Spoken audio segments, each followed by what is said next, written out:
செய்திகள் தொடர்கின்றன. பொள்ளாச்சியில் பழக்கடை ஒன்றின் ஜன்னலை உடைத்து சுமார் 7 லட்சம் ரூபாய் பணத்தை கொள்ளையடித்த சம்பவம் அந்த பகுதியில் பெரும் பரபரப்பை ஏற்படுத்தி உள்ளது. பொள்ளாச்சி மகாலிங்கபுரம் பாரதி தெருவில் பழக்கடை ஒன்றை நடத்தி வருபவர் அகிலன். நேற்றிரவு வழக்கம் போல் அவர் கடையை பூட்டிவிட்டு வீட்டுக்கு சென்றார். இந்நிலையில் இன்று காலை கடையை திறக்க வந்த அகிலன் கடையினுள் பொருட்கள் சிதறி கிடந்ததை பார்த்து அதிர்ச்சி அடைந்தார்.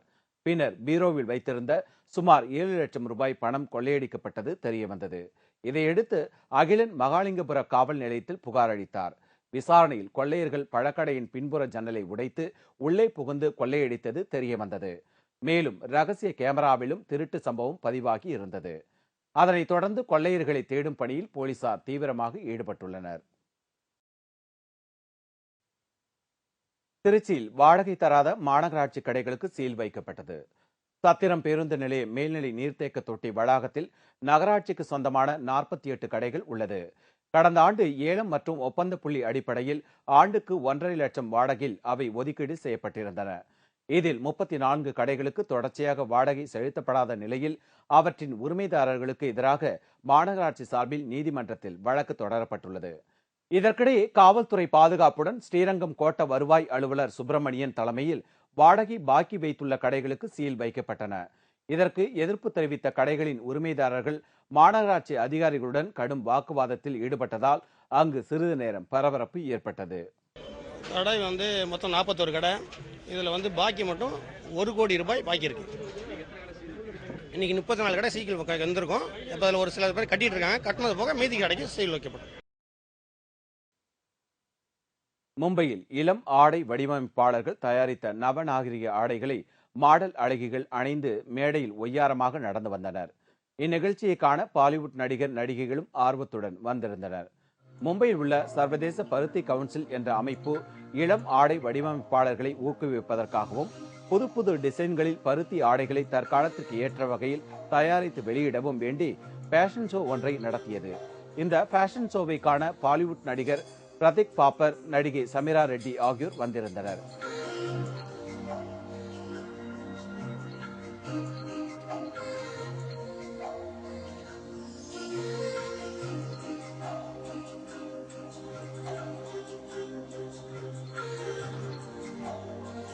அப்போது பேசிய நடிகை சமீரா ரெட்டி அந்த நிகழ்ச்சியில் முதல் பரிசை வென்ற ஆடை வடிவமைப்பாளர் துருவ் சிங் வடிவமைத்த ஆடைகள் தன்னை வெகுவாக கவர்ந்ததாக கூறி பாராட்டினார்.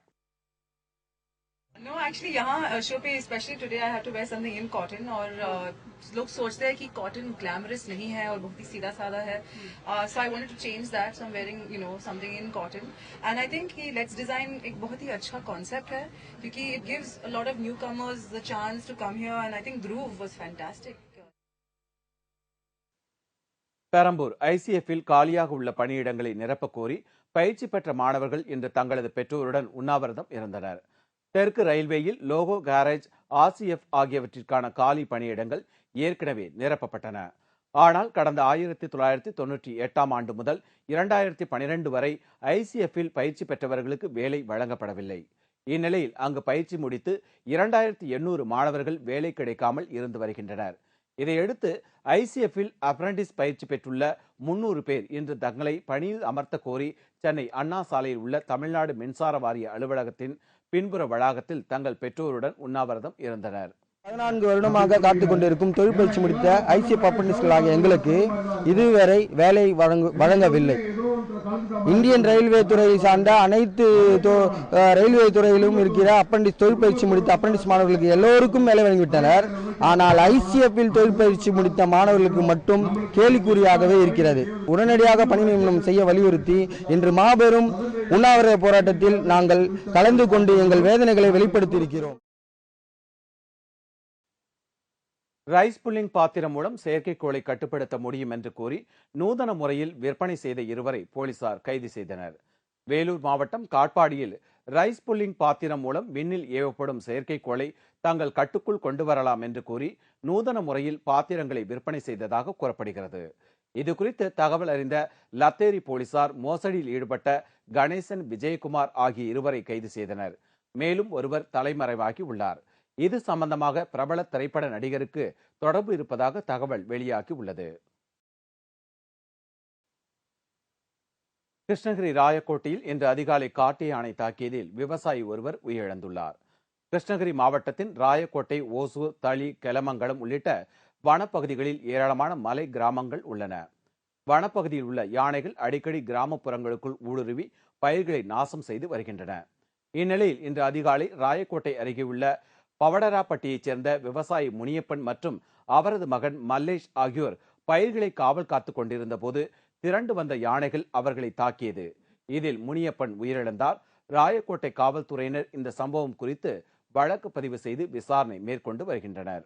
வீடுகளே 4 மணிக்கு வந்து யானை வந்தது. பக்கத்தில் மல்லனோட தோட்டத்து பக்கத்தில் யானை வந்தது. அவங்க பையன் பார்த்து சத்தம் பண்ணதுனால அவங்க அப்பா பம்ப் செட் ரூமில் உள்ளர படுத்துட்டு இருந்தார். அது எந்திரிச்சு பார்த்த உடனே ரூம் பக்கத்தில் வந்து அவங்க அப்பாவை பிடிச்சி சாவடிச்சிட்டு மிதிச்சு இழுத்து.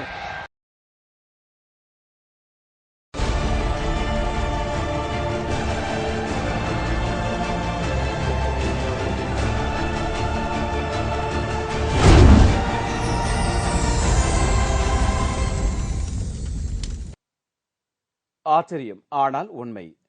சர்க்கஸ் அரங்கில்தான் வீரர்கள் விதவிதமான சாகசங்கள் நிகழ்த்துவதை பார்த்திருப்போம்.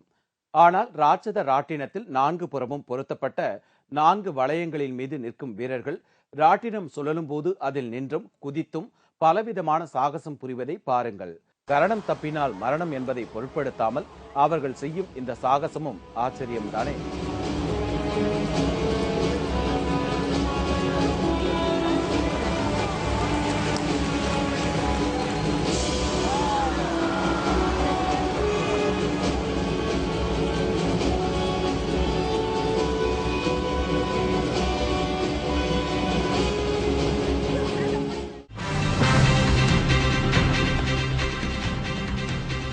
களை கட்டும் காதலர் தினம். ஈரேல் பூங்காக்களை நோக்கி படையெடுக்கும் ஜப்பான் காதல் ஜோடிகள்.